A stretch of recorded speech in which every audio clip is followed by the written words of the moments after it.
شايفين الكبده وجمالها وازاي متنغنغه في صوص الزبده؟ احلى واطعم طريقه هتعملي بيها الكبده. لما هتجربيها من كتر حلاوتها مش هتبطلي ابدا تعمليها، ولا هتقدري توقفي اكل فيها. لازم تجربيها، حاجه كده روعه. ده كيلو من الكبده، حضرتك هاتي الكميه اللي تناسب عدد افراد اسرتك.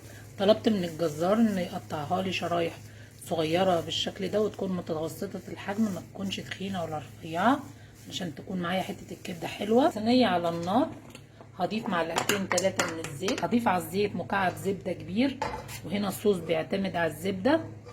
بعد ما سخنت الصينيه بالشكل ده وساحت الزبده، هنزل بالكبده، وانا ما بغسلش الكبده، لو حضرتك عايزه تغسليها مفيش اي مشكله. هنزل على الزبده بالشكل ده،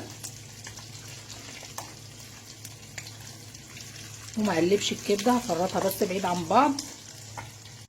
اتغير لون الكبده كده من تحت، ابدا اقلبها.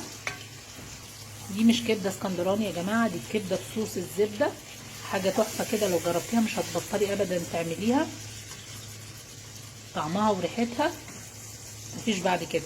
هنزل عليها بقرنين من الفلفل الرومي والحامي زي ما حضرتك تحبي، ما نكترش عشان دي مش كبده اسكندراني، هما بيدوها طعم حلو. هوسع الكبده بالشكل ده، وهنزل ب3 فصوص من الثوم المفروم ناعم.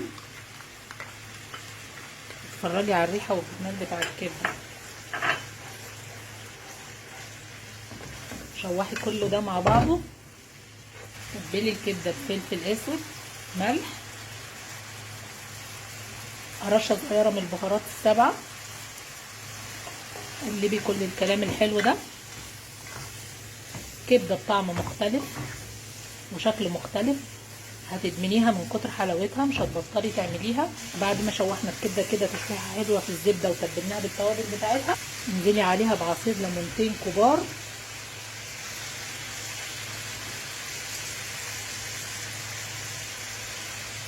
وشم ريحه خطيره. اللي ما جربش الكبده بالزبده فايته كتير، حاجه كده فوق الخيال، تحفه. شايفين الكبده وجمالها وازاي متنغنغه في صوص الزبده؟ احلى واطعم طريقه هتعملي بيها الكبده. لما هتجربيها مش هتبطلي ابدا تعمليها. هتقدميها في عيش بلدي مع شويه كده من صوص الزبده،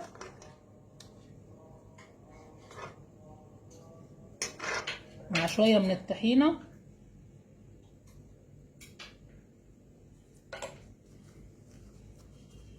مع المخلل، حاجه كده تحفه.